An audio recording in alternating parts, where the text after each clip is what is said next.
During the afternoon of August 31st, 1939, German forces made their final preparations for the invasion of Poland. Air crews studied their targets. Tanks moved to their assault positions. Then, in the early hours of September the 1st, German soldiers dressed in Polish uniforms attacked a radio station on the German side of the border, leaving behind some bodies.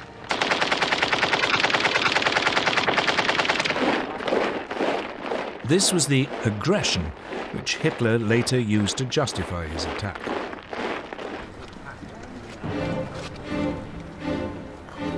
At 8 that morning, German troops pushed aside the Polish frontier barriers and mobile forces raced forward.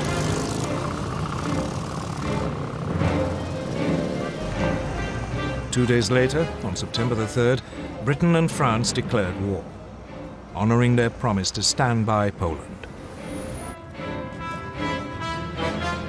But by then, the Poles were in deep trouble. They were not only outnumbered, but facing a new form of warfare for which they were ill-prepared. Blitzkrieg.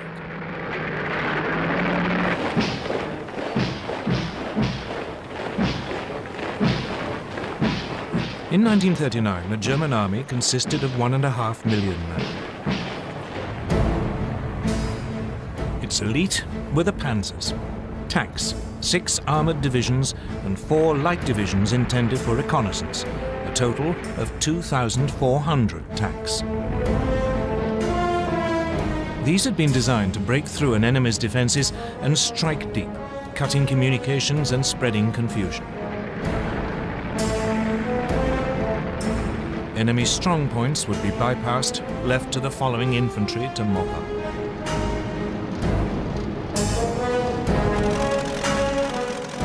The new German Air Force, the Luftwaffe, was also designed for Blitzkrieg. It had 2,500 aircraft lined up against the Poles. The most notorious was the Junkers Ju-87 Stuka dive bomber.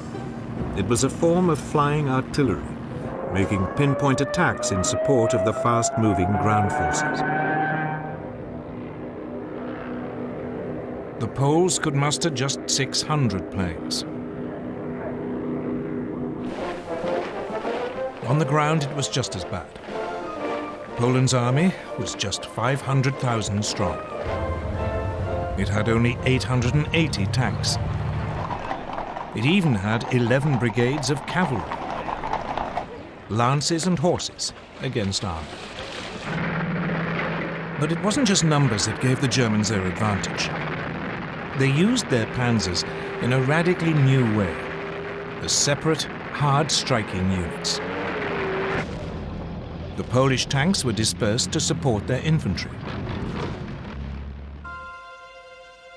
The Poles' task had been made even more difficult by the German takeover of Czechoslovakia. The west of the country, including the capital Warsaw, was now surrounded on 3 sides by German-controlled territory. This geographical advantage was essential to Germany's grand plan. The task of the first thrust of the tanks was to create an initial breakthrough. But actually winning the war depended on deep pincer movements designed to surround and crush the enemy. These would come from Army Group North under General Fedor von Bock. He would launch 2 thrusts from northeast Germany and East Prussia. Army Group South under General Gerd von Rundstedt would launch 2 more from Silesia and Slovakia. The aim would be for the pincers to meet near Warsaw and Brest-Litovsk.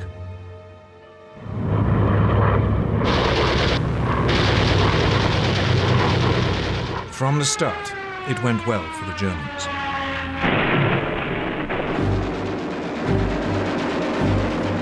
The Polish Air Force was effectively eliminated within the first 2 days.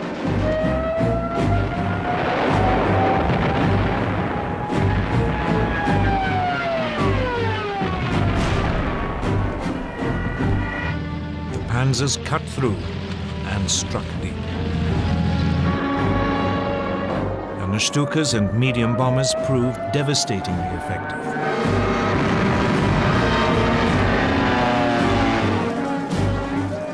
The Poles were sliced apart, pinned into pockets which yielded vast numbers of prisoners.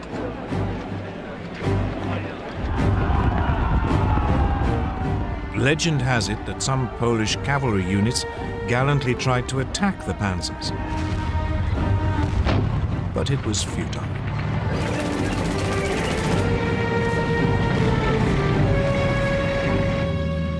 They were just brushed aside. By September the 8th, the inner pincers had met up. German troops were advancing on the outskirts of Warsaw. On September the 17th, the outer pincers met at Brest-Litovsk.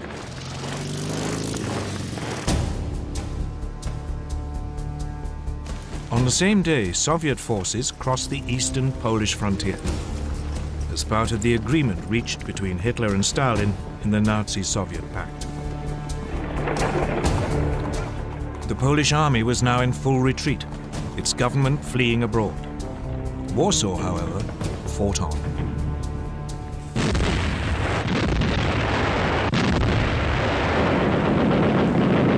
Its defenders rejected a German offer to surrender, so the full fury of the German war machine was turned on it.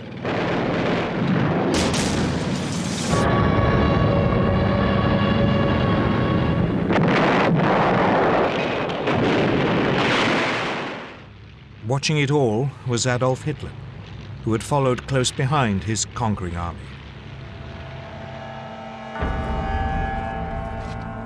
On September the 27th, Warsaw surrendered. The next day, the victors carved Poland up according to the Nazi-Soviet pact. The Soviet Union annexed slightly over half the country to the east. Germany took the rest. Both regimes began rounding up anyone who might present a danger in future. Many were murdered. And for the first time, the Germans revealed how they would behave against those peoples in Eastern Europe whom they considered inferior. They sent in the Einsatzgruppen, special SS squads, to round up Jews.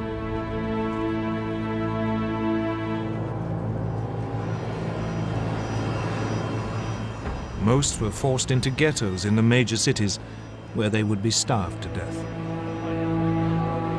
Others were executed on the spot.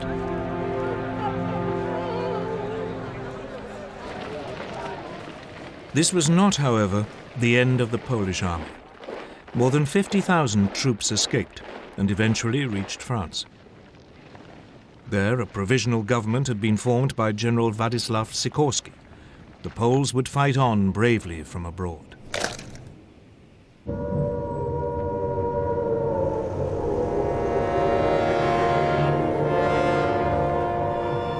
In Britain, the air raid sirens had sounded within minutes of Prime Minister Neville Chamberlain's announcement that hostilities had begun. In fact, despite their politicians' guarantees of Polish sovereignty, Britain and France had done very little to help Poland. As Hitler had gambled, they had no idea what to do once they had actually declared war. Both countries had begun mobilization. Air raid precautions were speeded up.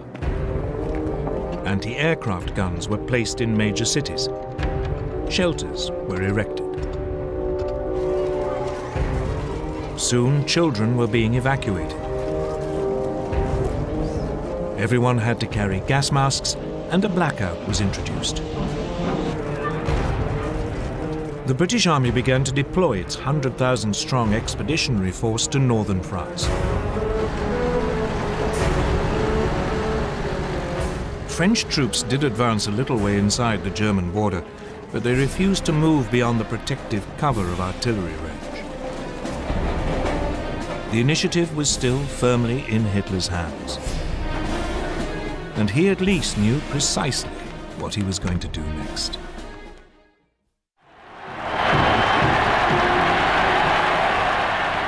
The Blitzkrieg against Poland had been a stunning success for Adolf Hitler. He had subdued an entire country in less than 4 weeks, and he was hungry for more. So he ordered his generals to plan to attack the British and French in November 1939, less than 2 months after the fall of Poland. His general staff was appalled. The bulk of the German army was still out east and had to be moved west. And there had been some serious losses in the Polish campaign. Lessons had to be learned. Polish anti-tank guns had destroyed a division's worth of the lightly armoured panzers. A quarter of the aircraft used had been lost. The panzers were too light and unreliable, and they had frequently outrun both their supply columns and the marching infantry. Reluctantly, after furious arguments, Hitler agreed to wait until the following spring.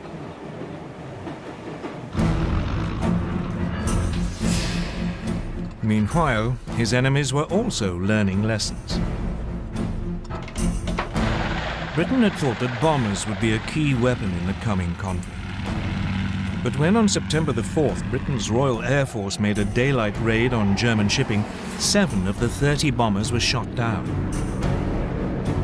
It soon became clear that this wasn't a one-off misfortune. In some raids, over half the aircraft were lost. British bombers just weren't up to the job. So the RAF switched to night raids, and they decided to drop not bombs but leaflets, so as not to provoke retaliation.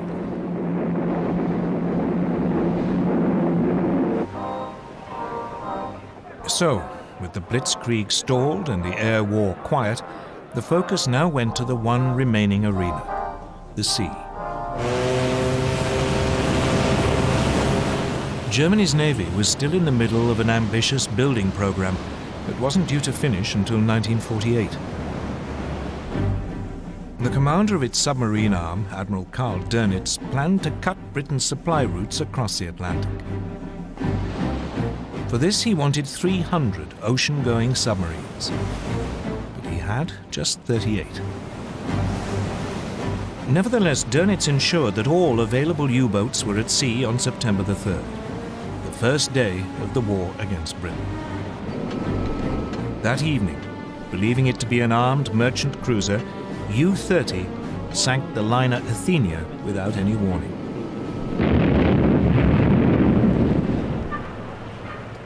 A 112 lives were lost, including 26 American citizens. The Royal Navy dwarfed its German counterpart. It had 12 battleships. Germany had none. It had 5 aircraft carriers. Germany, again, had none. So after the Athenia, Britain declared a total blockade of German ports. But for all its size, the Royal Navy had too few escort vessels. Many merchant ships had to sail alone. And by the end of 1939, more than 100 had been sunk. It quickly became apparent that the British had woefully underestimated the submarine threat. On September the 17th, U-29 sank the British aircraft carrier Courageous.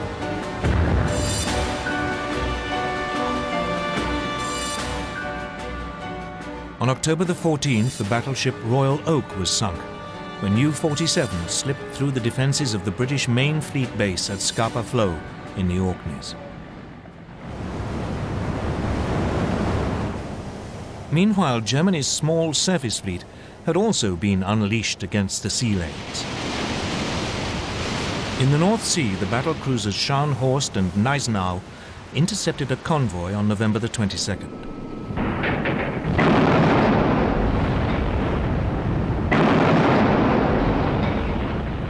They sank its escort, the armed merchant cruiser Rawalpindi. But it was the pocket battleship Graf Spee which caused the greatest problems. Designed specifically for commerce raiding, Its 11-inch guns could overwhelm any ship fast enough to overtake it, and it had the speed to escape from any battleship. The Graf Spee had slipped away from Germany before hostilities began.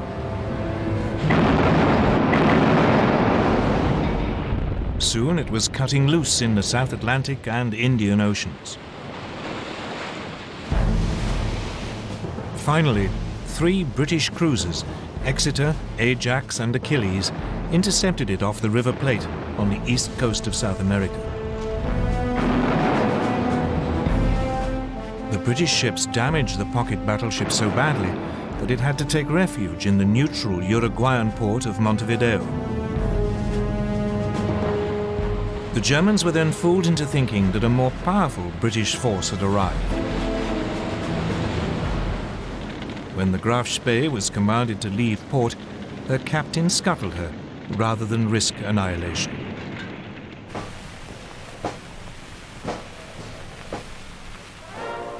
Back home, the Royal Navy crews were feted as heroes. But this was just about the only obvious success enjoyed by the British or French armed forces during the winter of 1939. Though the British did enjoy one secret victory in the technological war, which was to prove vital.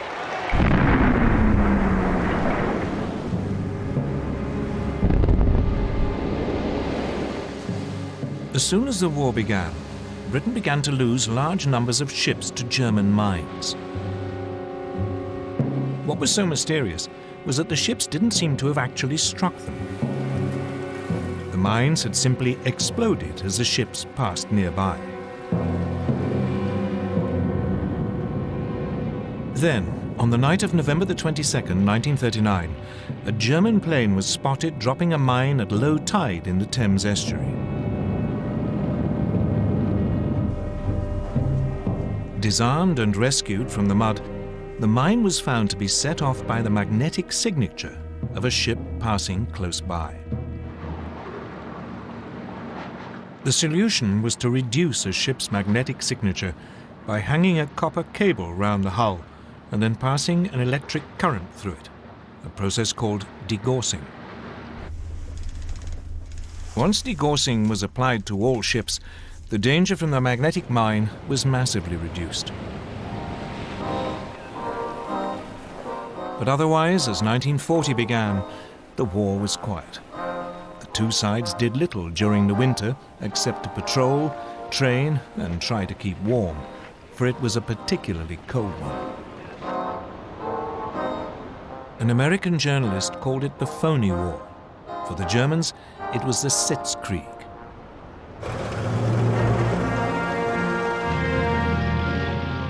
In the spring, the British Expeditionary Force took up its position towards the left of the front on the Belgian border.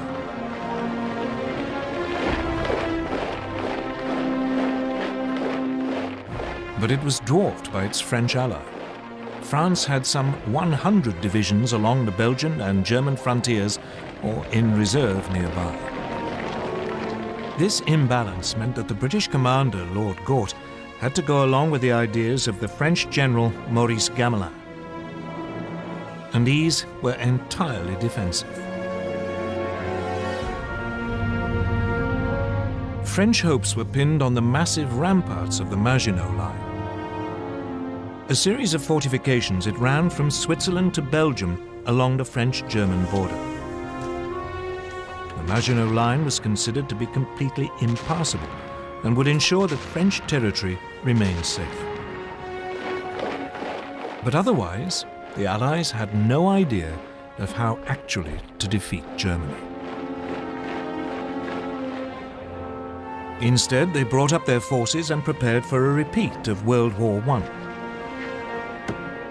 They would blockade Germany to sap its strength, and they would dig in, ready to grind down the assault which they knew must come. None of their commanders seemed to consider that the Germans might have totally different ideas, or that the next moves might come in a completely different arena. Scandinavia.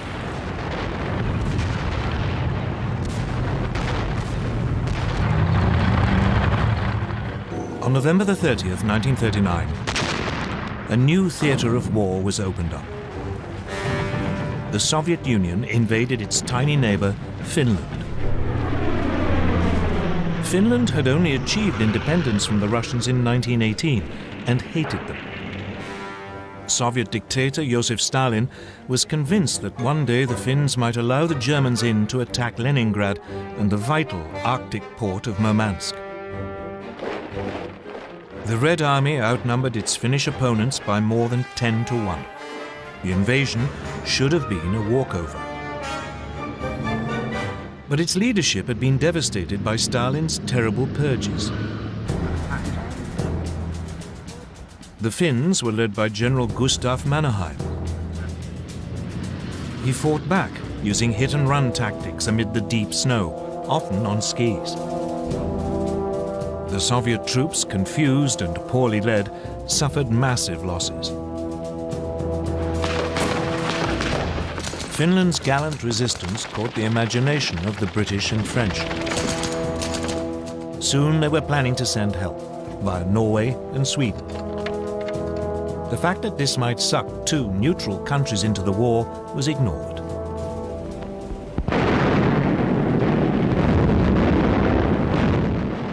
But a renewed Soviet offensive at the beginning of February broke the Finnish defensive line. In early March, the Finns had to cede territory to Stalin.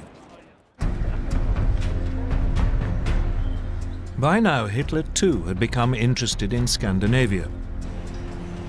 The Nazi war machine relied on iron ore from Sweden. In the winter months, the only way it could get to Germany was via the Norwegian port of Narvik. If the Allies landed in Norway, this vital supply could be cut off. So he ordered plans to be prepared for an invasion of Norway. Denmark, which was in the way, would also have to be seized. The Norway theatre heated up on February the 16th, 1940. The British destroyer Cossack boarded the German supply ship Altmark in a Norwegian fjord to release prisoners.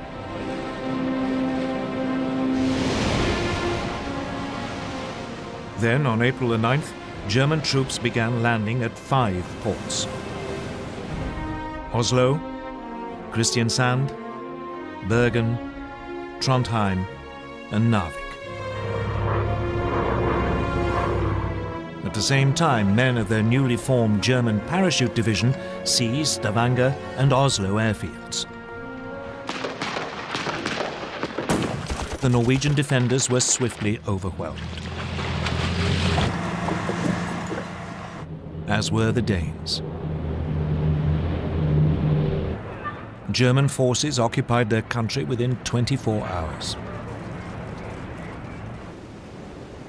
In Norway, the Germans moved swiftly to link up their beachheads and seize all the major towns. In the air, the Luftwaffe had total control. The Allies now responded. A landing force was dispatched to recapture Narvik. French and Norwegian forces achieved this on May the 28th. But a substantial German force was now approaching.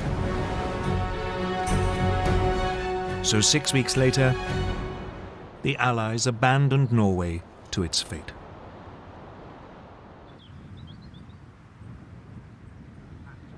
Hitler had spent most of that winter and spring at his country retreat, the Berghof in southern Bavaria. For him, the events in Scandinavia were a sideshow. Instead, he was preparing for his next major Blitzkrieg against Britain and France. The first plan his generals brought him had a familiar ring to it. The Germans would advance into Belgium, aiming to swing down towards Paris. It was a repeat of the Schlieffen Plan, which the Germans had used at the start of World War I. The Allies were expecting this, and their main strategic discussion was how to prepare for it. When the Germans attacked, the Allies planned that their forces west of the Maginot Line would swing forward into Belgium to hold them on the shorter and more defensible line of the rivers Dyle and Meuse.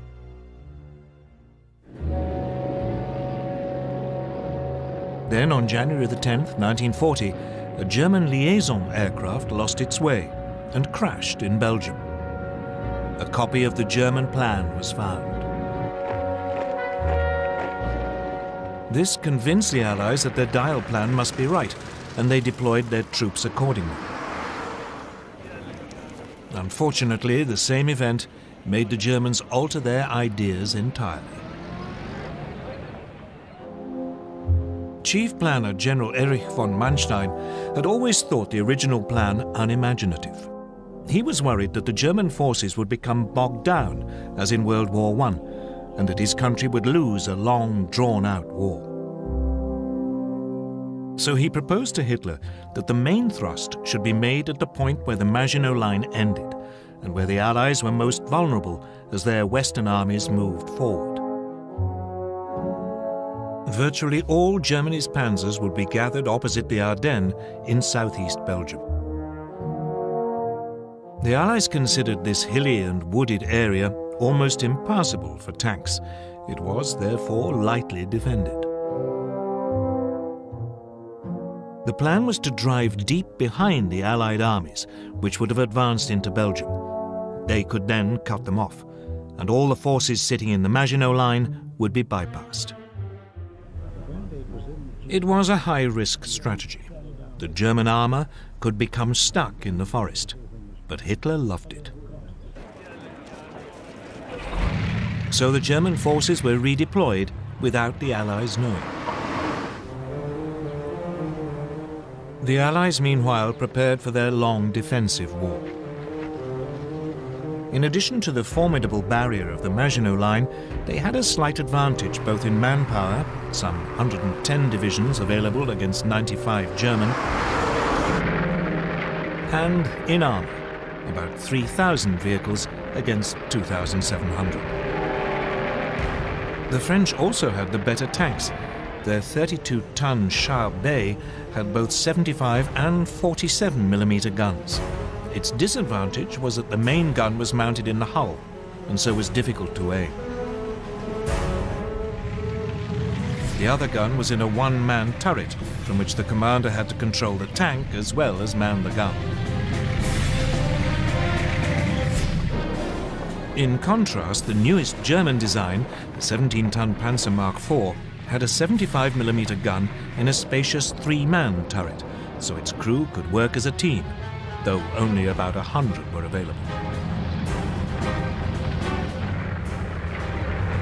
The other main French tanks also had guns which matched those of their German counterparts, but again the French had the one-man turret. The one area where the Germans had a clear advantage was in the air. The Luftwaffe had 2,000 bombers, the Allies just 800. The Luftwaffe had 4,000 fighters, including the ultra-modern Messerschmitt Bf 109. They faced just 2,500, mainly older aircraft. The Royal Air Force did have about 800 excellent Spitfire and Hurricane fighters, but it was keen to keep them for home defense. But the main difference between the two armies was in philosophy. Everything the Germans did was focused on the possibilities of Blitzkrieg. All their armour was grouped in 10 independent panzer divisions. But the French were preparing for a repeat of the static fighting of World War I. They saw tanks as infantry support and distributed them piecemeal instead of concentrating them. They had noticed the success of Germany's panzers in Poland, so they were assembling 3 armoured divisions. But by the start of hostilities, none was fully operational. 2 totally different ways of military thinking were about to go head-to-head. Blitzkrieg against static warfare. The summer of 1940 would soon show which was correct. On May the 10th, 1940, Winston Churchill became Prime Minister of Britain. He couldn't have picked a worse day. That was the day Hitler chose to launch his Blitzkrieg against France and Britain. At dawn, a whole German airborne division parachuted into Holland to seize bridges and airfields. Simultaneously, the massive Belgian fortress of Eben-Emael was assaulted. Paratroop engineers were dropped on top by swooping German gliders. They swiftly silenced its guns. Meanwhile, the Luftwaffe attacked Dutch and Belgian air bases. Then the frontier barriers were pushed aside. And Hitler's Army Group B, under General Fedor von Bock, now drove into Holland and Belgium.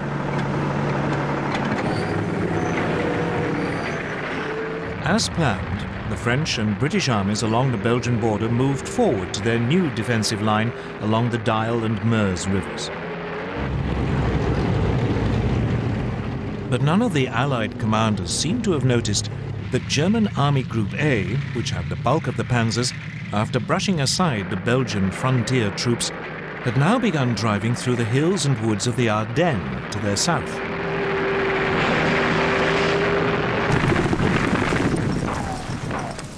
Meanwhile, the Germans were pushing rapidly through Holland.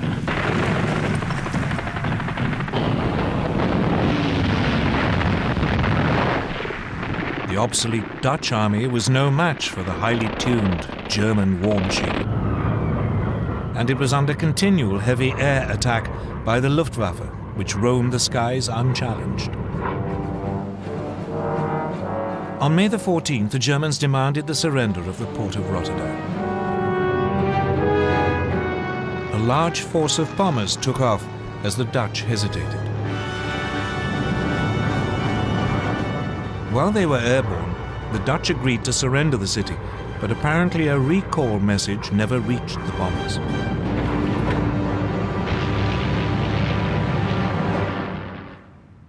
Rotterdam was devastated. The Dutch capitulated the next day.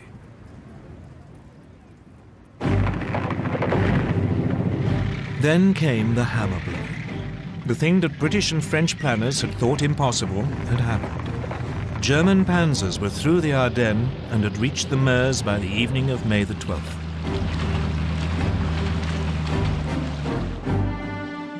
Among the first to arrive at Sedan, well north of the Maginot Line, were the men of the 19th Panzer Corps, commanded by General Heinz Guderian, fresh from the triumphs in Poland.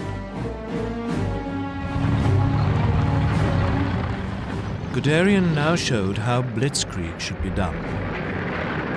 He ignored the troops in the Maginot Line, and he didn't wait for his own infantry to catch up. He pushed straight on. The next day, assault troops crossed the River Meuse.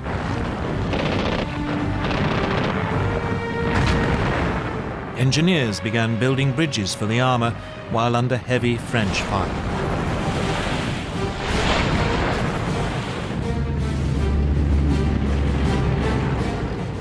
On the 14th, the panzers began crossing. That evening, Guderian's bridgehead was 8 miles deep. The French troops, stuck in the Maginot Line, were too immobile to intervene. Allied bombers made despairing attempts to destroy the German bridges.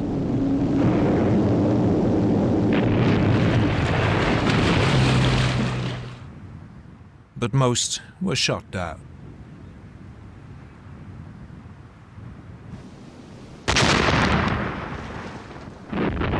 All the while, German artillery pounded the French defenses while the Stukas screamed in.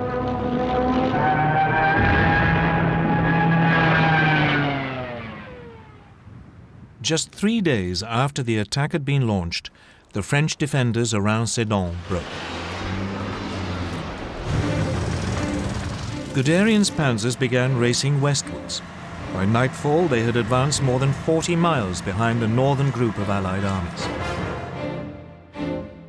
These had been holding firm on the Dial line, but now the French Supreme Commander, General Gamelin, realized that they were about to be encircled. He ordered them to fall back.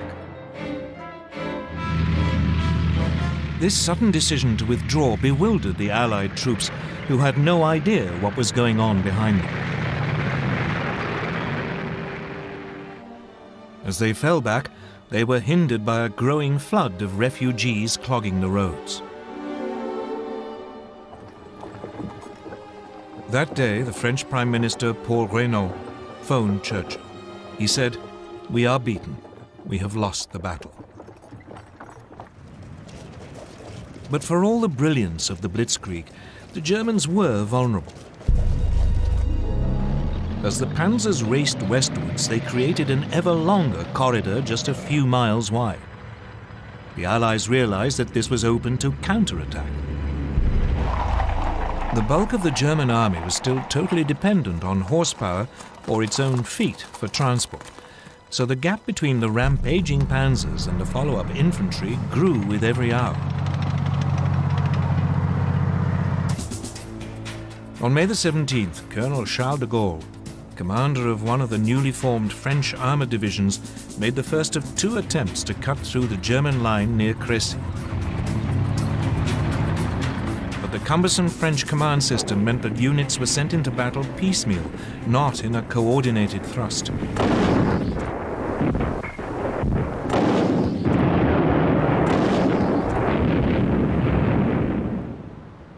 The Germans had little difficulty warding off both attacks, inflicting heavy casualties. It seemed that nothing could now stop Guderian. He plunged on, further and further into France. By the 19th, his lead units were past Péronne. On the 20th, in an extraordinary 56-mile dash, Amiens had been taken by lunchtime. Abbeville, just 14 miles from the English Channel, was seized by 9 that evening. And at midnight, a battalion of the 2nd Panzer Division reached the coast at Noyelles. The Germans had split the Allied front in two. Everything now depended on whether they could defend this long, thin corridor or whether the Allies could successfully counterattack.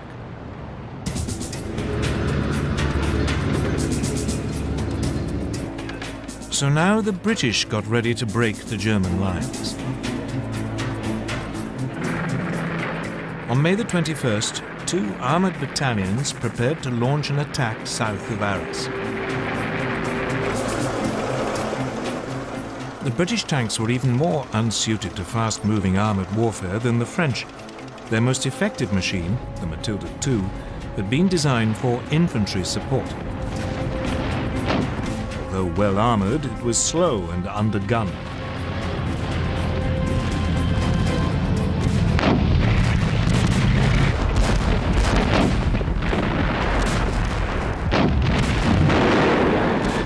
The Germans had little trouble in repulsing the attack. But it did have an effect. By now, the German High Command were becoming worried by their extended lines of communication. So, for the time being, driving south into the rest of France was put on hold until the infantry had caught up. The priority was to turn north and eliminate the British Expeditionary Force and the French First Army fighting beside it. On May the 22nd, Guderian and the Panzers began their attack to destroy the Allied armies. These were now pulling back to the ports of Boulogne, Calais, and Dunkirk, but they were trapped. On May the 23rd, General Alan Brooke, commander of British II Corps, wrote, "Nothing but a miracle can save the British Expeditionary Force."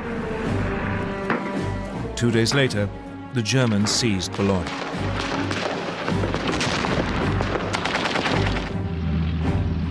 it was beginning to look as if even a miracle would be too late.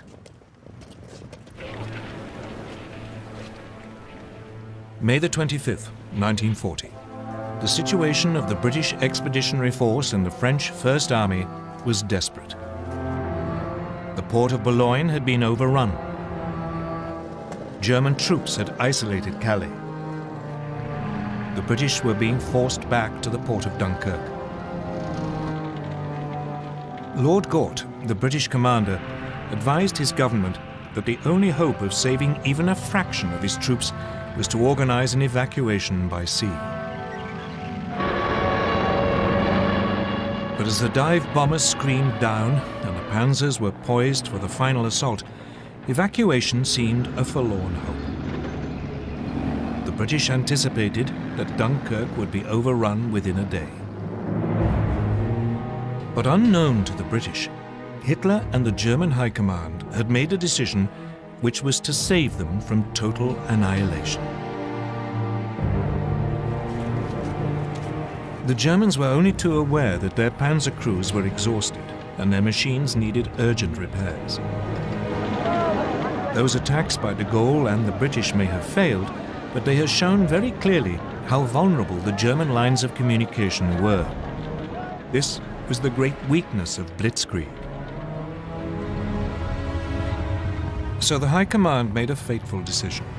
It decided to stop the panzer's advance to save them from further damage and wait for the infantry to come up.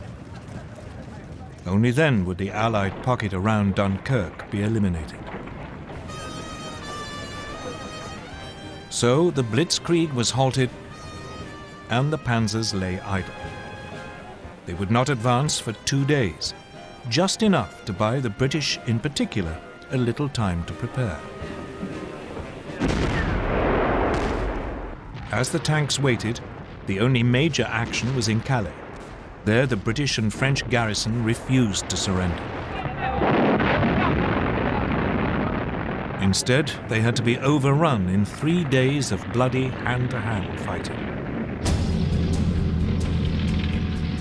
When the panzers got going again 2 days later on May the 26th, the weather had changed.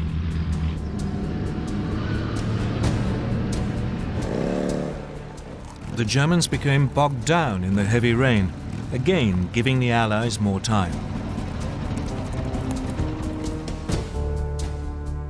So it was that at 7:57 p.m. on May the 26th, Vice Admiral Bertram Ramsay, flag officer commanding Dover, received a signal that he was to put Operation Dynamo into action. Operation Dynamo was a plan to withdraw the British Expeditionary Force by sea. He had prepared it more in hope than expectation that it could ever be used. The following day, a makeshift fleet of destroyers, tugs, and passenger ferries crossed the English Channel. But by the end of the day, less than 8,000 of the over 300,000 troops at Dunkirk had been rescued.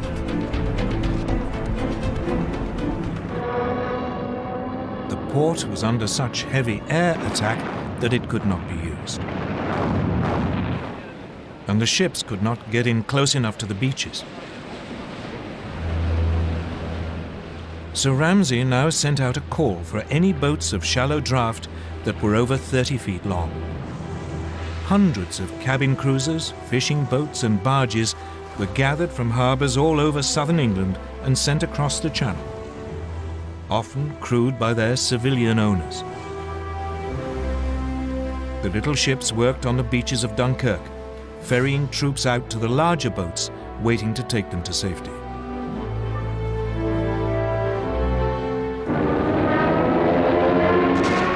All the time they were under constant air attack. The British Air Force threw every fighter it possessed into the battle to drive the Luftwaffe off.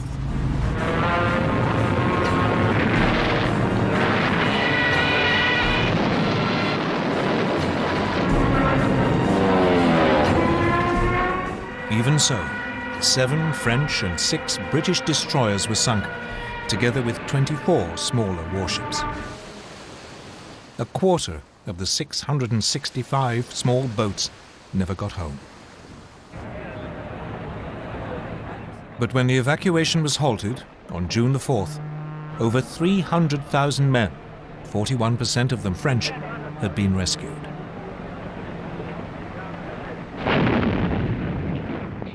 None of this would have been possible without the heroism of the French army. It played a vital role in slowing down the German advance.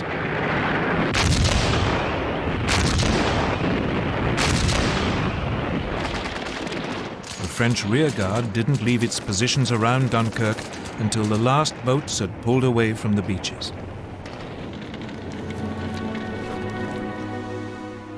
One British officer compared them to the last stand of the Spartans at Thermopylae. Even so, the British army had lost most of its heavy weapons. It wouldn't be fit to fight the Germans again for a long time. France still had to fight on, but it had lost more than half its army. Against them, the Germans had 92 divisions, including masses of armor.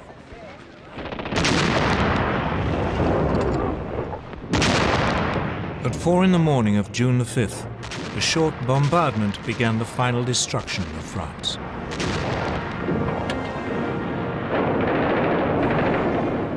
Assault troops crossed the Somme and the Aisne. At first, the French resistance was fierce, and the Germans struggled to break out of their bridgeheads. But, once again, the Luftwaffe helped crush the defenses. Soon the panzers were pushing south, and the trickle of surrendering French troops turned into a flood. By the 9th, the panzers had reached the River Seine, and the infantry were only a few hours behind. Once across the river, the Germans fanned out into the interior of the country. On the 14th, the German army marched into Paris.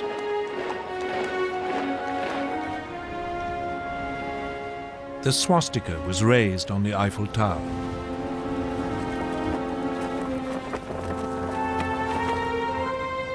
Hitler had secured the prize which had eluded the Kaiser in 1914.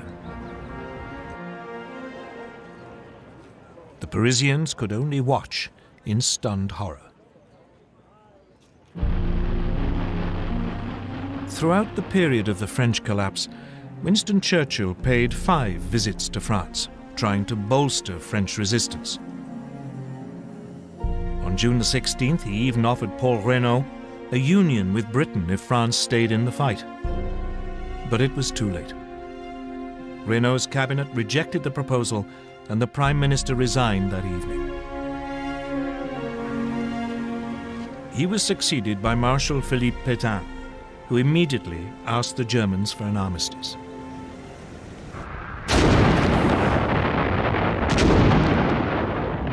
It was only now that the Germans finally began to attack the Maginot Line, which had been left isolated. After a heavy artillery bombardment, the French defenders offered only token resistance before the German troops occupied the forts.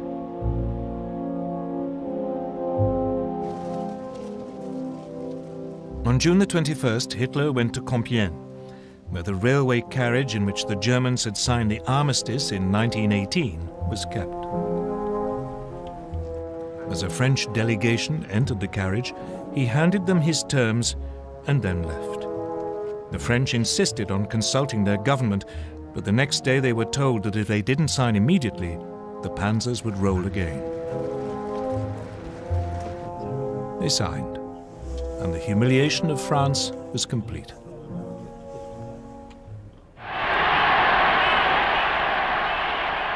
For Hitler, his control of Western Europe seemed absolute. He felt sure that Britain must now seek peace, and that soon he could turn to the next stage of his master plan.